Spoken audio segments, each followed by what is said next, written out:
Nous nous sommes arrêtés hier à ce cri de l'âme: ô vive flamme d'amour, comme tu me blesses avec tendresse. C'est-à-dire comme la touche de ton amour est délicate.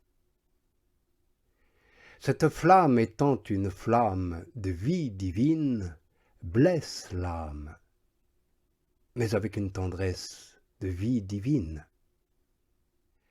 Elle la blesse et l'attendrit d'une manière si profonde et si intime que l'âme se liquéfie en amour pour que s'accomplisse en elle ce que dit l'épouse au livre des Cantiques, qui éprouvait ses sentiments d'une façon si spéciale: dès que l'époux a fait entendre sa voix, mon âme s'est liquéfiée. Oui, tel est l'effet que la parole de Dieu produit en l'âme arrivée à cet état. Mais comment peut-on dire que cette flamme blesse l'âme, dès lors qu'étant tout entière embrasée du feu de l'amour, il n'y a plus rien en elle à blesser? C'est une chose merveilleuse que l'amour. Il n'est jamais statique. Il est au contraire toujours en mouvement, comme la flamme qui se porte toujours ici et là.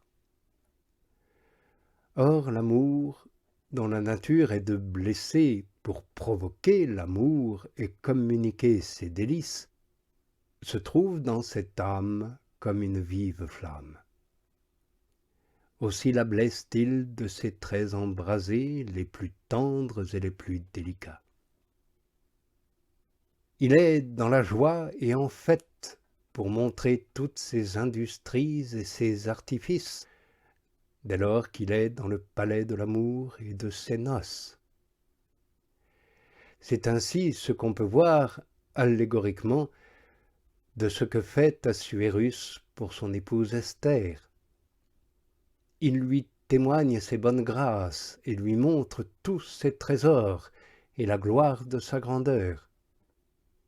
De la sorte s'accomplit en cette âme cette parole des Proverbes: je me plaisais tous les jours à me jouer en sa présence au milieu du monde, et mes délices sont d'être avec les enfants des hommes, c'est-à-dire en me communiquant à eux. Aussi les blessures faites à l'âme sont-elles les jeux de sa sagesse éternelle. Elles proviennent de flammes aux touches délicates qui, par moments, atteignent l'âme, car le feu de l'amour n'est jamais oisif. Aussi l'âme, ajoute-t-elle, elles arrivent et me blessent dans le centre le plus profond de mon âme. C'est en effet dans la substance de l'âme, là où le sens et le démon ne peuvent pénétrer, que le Saint-Esprit célèbre cette fête de l'amour. Aussi est-elle d'autant plus sûre, substantielle et pleine de délices qu'elle est plus intérieure. Mais plus elle est remplie de délices et intérieure, plus elle est pure. Et enfin, plus elle est pure, plus aussi Dieu se communique abondamment, souvent et pleinement.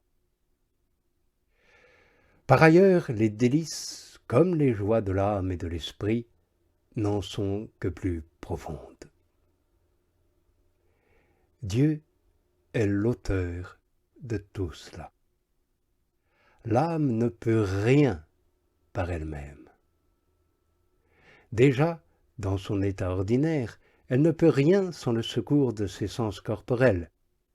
Mais bien qu'ici elle en soit complètement affranchie et très éloignée, elle n'a plus qu'à recevoir ce que Dieu opère en elle, en personne. Lui seul peut agir dans le fond et la partie intime de l'âme sans l'aide de ses sens ni de ses puissances, et la mouvoir elle-même à l'action qu'il accomplit. Ainsi, tous les mouvements de l'âme sont divins. Et bien qu'ils soient de Dieu, ils sont également d'elle, car Dieu les accomplit en elle, avec elle. L'âme ne fait que lui remettre sa volonté et son consentement. Quand elle dit qu'elle a été blessée dans son centre le plus profond, l'âme donne à entendre qu'il y a d'autres centres qui ne sont pas aussi profonds. Il convient d'expliquer comment cela peut être. Nous devons savoir tout d'abord que l'âme, en tant que substance spirituelle, n'a ni haut, ni bas, ni partie plus profonde ou moins profonde, comme les corps soumis aux lois de la quantité. Elle n'est pas composée de parties. Son intérieur ne diffère en rien de son extérieur. Elle est complètement simple. Et il n'y a pas en elle un centre profond et un centre moins profond, et elle ne peut pas être plus éclairée d'un côté que de l'autre, comme le sont les corps physiques. Si elle reçoit plus ou moins de lumière, elle la reçoit telle qu'elle se présente, comme l'air qui est plus ou moins lumineux, mais l'est d'une manière uniforme. Mais dans le langage ordinaire, nous appelons le centre le plus profond de l'âme le point extrême où peut parvenir son être, sa vertu, la force de son opération et de son mouvement, et qu'elle est incapable de dépasser. Ainsi en est-il du feu et de la pierre. Ils ont une vertu, un mouvement naturel et une force pour arriver au centre de leur sphère qu'ils ne peuvent dépasser, mais où ils ne manquent pas de parvenir et de rester, à moins d'en être empêchés par quelque obstacle. D'après cela, nous dirons allégoriquement que la pierre, quand elle est dans la terre, alors même que ce ne serait pas dans son centre le plus profond, est cependant dans son centre d'une certaine façon, parce qu'elle est dans la sphère de son centre, de son activité, de son mouvement. Néanmoins, nous ne dirons pas qu'elle est dans son centre le plus profond, qui est le milieu même de la terre. Elle garde toujours sa vertu, sa force et son inclination à descendre encore. Et elle arriverait jusqu'à ce centre, le plus profond et le dernier de tous, si on lui enlevait l'obstacle qu'elle a devant elle. Le jour où elle y arriverait, elle n'aurait plus par elle-même ni force ni inclination pour se mouvoir encore. Dans ce cas, il faudrait dire qu'elle est parvenue à son centre le plus profond. Or, le centre de l'âme, c'est Dieu. Quand elle y arrive, selon la capacité de son être, la force de son activité et de ses inclinations, elle est parvenue à son centre le plus profond et le dernier qu'elle puisse atteindre en Dieu.